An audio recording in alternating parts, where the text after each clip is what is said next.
বন্ধুত্ব, ব্যর্থতা আর ইউটিউবের সাফল্য। রাজু আর সজল দুই ঘনিষ্ঠ বন্ধু। দুজনেই গ্র্যাজুয়েট পাশ করে স্বপ্ন দেখেছিল একদিন বড় চাকরি করবে।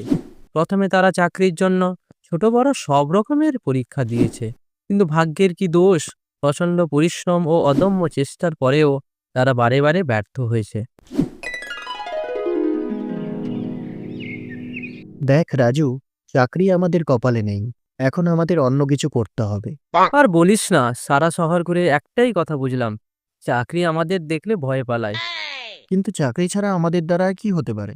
চল দুজন মিলে একটা চায়ের দোকান খুলি। তারপর তারা মিলে প্রথমে একটা চায়ের দোকান খুললো। দোকানের নাম রাখলো বন্ধুত্বের চা।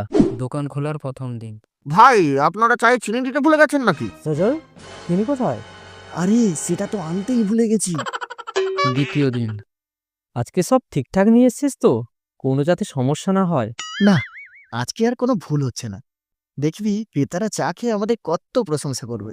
দীর্ঘ সময় অপেক্ষা করার পরেও তাদের একটাও চা বিক্রি হলো না। শেষের দিকে যদিও দুই একজন ক্রেতা এলো, চায়ের কোনো স্বাদ না থাকায় পয়সা তো দিলই না, উপরন্তু বকাবকি করে সেখান থেকে চলে গেল। দেখ সজল, চা বানানো আমাদের কাজ নয়, চল অন্য কিছু করি। এরপর তারা একটি ফাস্টফুডের দোকান খুললো। নাম দিল জিভে জল রেস্টুরেন্ট।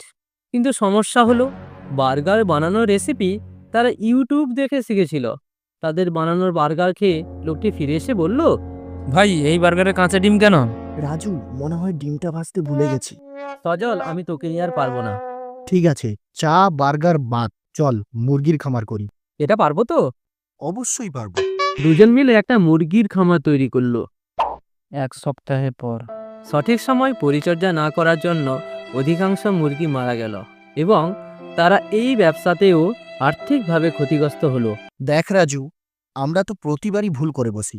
আমাদের এসব গল্প অন্যদের জানানো উচিত। কিভাবে জানাবি? আমাদের এই ব্যর্থতার কাহিনী আরও অনেক মজার মজার গল্প নিয়ে একটা ইউটিউব চ্যানেল বানাই, যার নাম রাখি কাহিনী। আমাদের এইসব কাহিনী কেউ কি দেখবে? দেখবে, মানুষের তো বিনোদনই দরকার। অবশেষে তারা এইভাবে একটি ইউটিউব চ্যানেল খুলে সমস্ত মজার মজার গল্প প্রকাশ করে সকল মানুষদের উৎসাহ পেতে লাগলো।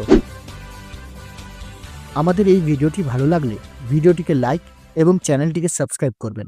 দেখা হচ্ছে আরও একটি নতুন মজার গল্পে।